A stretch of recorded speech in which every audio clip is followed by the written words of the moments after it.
안녕하세요. 월간 간호케이입니다. 저는 사회를 맡은 중앙대학교 병원 소화기내과의 조영윤입니다.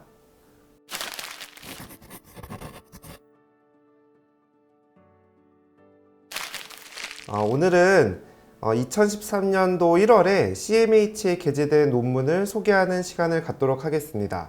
오늘 소개할 논문은 우리나라에서 간암의 발생률은 줄고 있는데 고령층에서 간암의 발생은 늘고 있다는 내용으로 1저자이신 차의과대학교 분당차병원의 전영은 교수님을 모시고 리뷰해 보도록 하겠습니다. 안녕하세요. 저는 차의과학대학교 분당차병원 소화기내과 전영은입니다.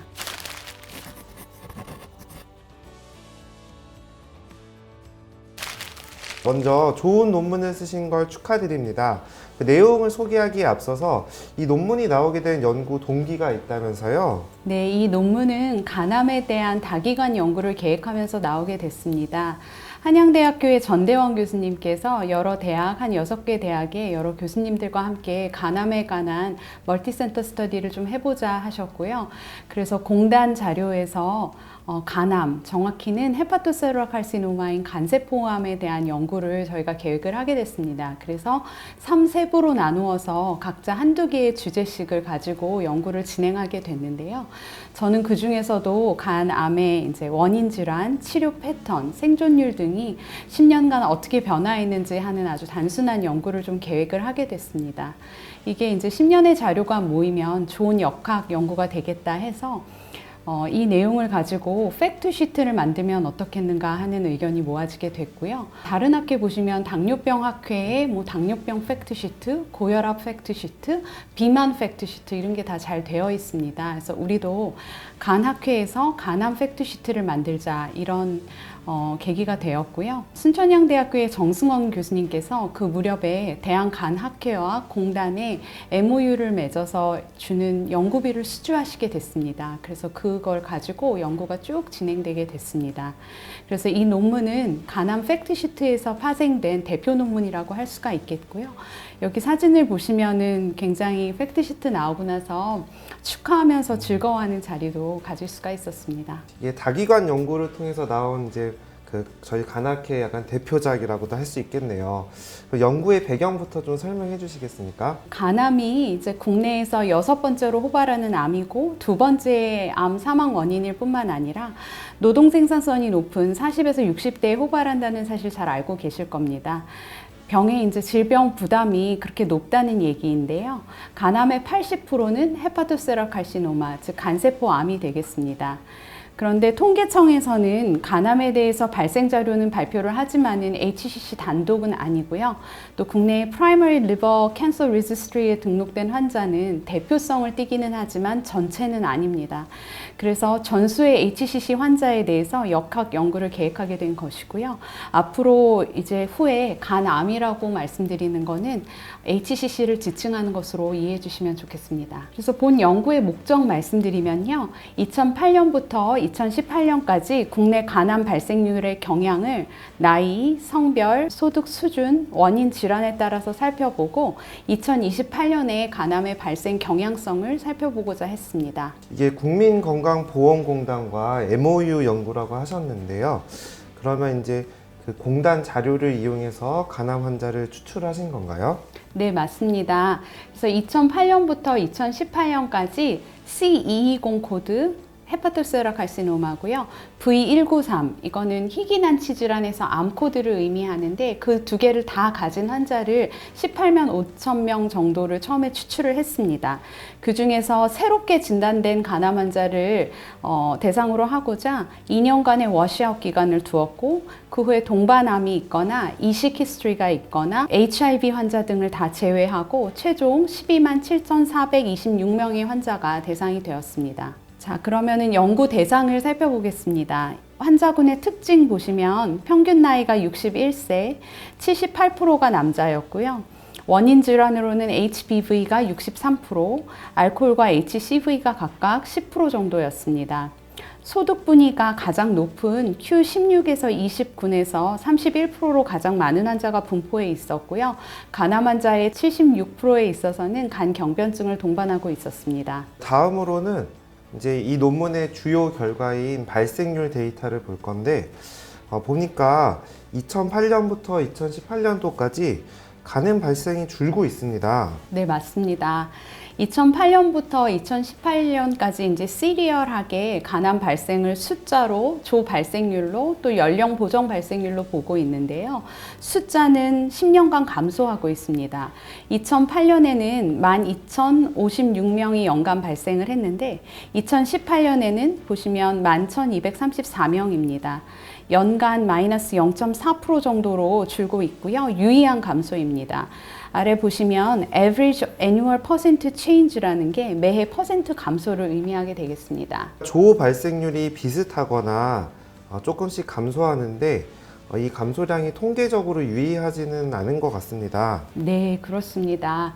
연령 표준화 발생률을 보면은 또 10만 명당 2008년 21.9에서 2018년에는 14.3으로 약 4% 정도 매해 감소하는 것을 보실 수가 있습니다. 지금 그 두 가지 표를 이제 보여주셨는데 이 조 발생률과 연령 보정 발생률이 이렇게 많이 차이가 나는 거는 어떻게 해석을 해야 되는 걸까요? 말 그대로 조 발생률은 있는 그대로의 절대값이 되겠고요. 연령 표준화 발생률은 연령 구조를 보정한 상대적인 값입니다. 연령 표준화 발생률은 매해 감소하고 있는 것이 맞고요. 그렇지만 조 발생률은 비슷하거나 약간 감소하는 것을 보일 수 있는데요. 저희가 간암을 하는 입장에서 간암의 위중성을 고려한다면 여전히 조 발생률의 면에서 10,000명 이상의 간암 환자가 발생하고 있기 때문에 이에 대한 주의와 어떤 경각심이 필요한 것이죠. 정리해 보면 그래도 어쨌든 우리나라에서 2008년부터 2018년도까지 10년간 간암이 줄고 있는 것 같습니다. 그 다음으로는 80세 이상의 고령 환자에서 간암 발생을 보셨는데요. 이건 또 아까랑은 다르게 꾸준히 좀 증가하는 것처럼 보이는 것 같습니다. 네, 맞습니다. 80세 이상 인구에서는 간암 발생이 숫자도, 조 발생률도, 연령 표준화 발생률도 매해 유의하게 9% 정도씩 꾸준히 증가하는 것을 확인을 했습니다. 2008년에 521명에서 2018년에는 1192명으로 늘어났고 연령 표준화 발생률은 10만 명당 70명에서 160명으로 굉장히 가파르게 증가하는 것을 보여줍니다. 또 여기 가져오지는 않았는데요. 80세 이하의 연령층, 즉 20에서 80세 사이의 연령에서는 간암이 10년간 유의하게 감소하는 추세를 보이고 있습니다. 그러니까 보니까 연령별로 간암 발생이 되게 큰 차이를 보이는데 이렇게 특히 고령층에서 간암 발생 비율이 높은 것은 원인이 어떤 걸까요, 교수님? 사람들이 오래 살게 되면서 고령층에서 간암 발병이 늘어나는 것이 이제 가장 큰 이유라고 할 수가 있겠습니다. 고령층에서 간암 발생이 많아지는 것은 우리의 이웃나라 간암이 많은 대만 코호트에서도 마찬가지가 되겠고요. 꼭 간암뿐만이 아니라 국내의 위암이나 대장암 코호트에서도 같은 현상이 나타납니다. 또 뿐만 아니라 나이가 드실수록 간 경변증이랄지 당뇨랄지 다른 동반 질환이 많아지기 때문에 그것도 간암이 더 많이 발병하는 데 원인이 될 것으로 생각합니다. 또 재밌는 점은 80세 이상 코호트에서 HBV의 그런 항바이러스 약제 사용률이 좀 낮았습니다. 특히 유의하게 낮았는데 그것은 조금 더 이제 통계적으로 보정이 필요하고 향후 연구를 통해 좀 증명이 돼야 될 것 같습니다. 다음으로는 교수님이 제일 궁금하다고 하셨던 간암 질환의 그 원인 질환 변화를 이제 분석을 하셨네요. 제가 제일 처음에 이 연구를 계획하게 된 이유였는데요. 여기 이제 슬라이드를 보시면 2008년부터 2018년까지를 보시면은 HBV에 의한 간암이 연간 마이너스 1.4% 정도씩 줄고 있습니다. 그럼에도 불구하고 2018년에 여전히 58%로 제일 높은 1등 원인을 차지하고 있고요. HCV는 조금씩 늘어서 10% 정도를 차지하고 있습니다. 여전히 바이러스 간염에 의한 간암 비중이 굉장히 높기 때문에 항바이러스제 치료 및 간염 환자에 있어서의 그런 간암 스크리닝에 계속 노력을 경주해야 될 것으로 보입니다. 또 알코올과 네플디에 의한 간암도 늘고 있다는 사실에 주목을 할 필요가 있겠는데요. 특히 2011년 이후에 네플디, 즉 비알코올 지방간 질환에 의한 간암이 늘고 있기 때문에 그것에 유념할 필요가 있겠습니다. 다음으로는 간암 발생의 2018년도 예측을 하셨습니다. 어떻게 이거를 예측하셨는지도 궁금하고요. 결과도 좀 소개 부탁드립니다. 포화송 회귀 분석을 이용했습니다. 사실은 공단 자료에서는 여러 가지 공별량을 고려하거나 이럴 수는 없어요. 그래서 기본이 되는 포화송 회귀 분석을 했고요. 2008년부터 2018년 자료를 가지고 2028년을 예측해 봤을 때 2008년에는 12,000명이었다면 2028년에는 9,663명으로 줄어든 것을 볼 수가 있고 연령 표준화 발생률은 10만 명당 9.7로 감소를 한 것을 보입니다. 다만 80세 이상에 주목을 해야 될 것 같은데요. 520명 정도이던 간암 발생이 2055명으로 늘어난다고 예측이 되기 때문에 굉장히 가파른 예측치이고 연령 표준화 발생률도 70에서 388로 약 400% 이상 증가가 예상이 됩니다. 다음 슬라이드를 보시면 2028년이 되면은 전체 간암 환자 중에서 80세 이상 환자의 비율이 약 21%가 되고요.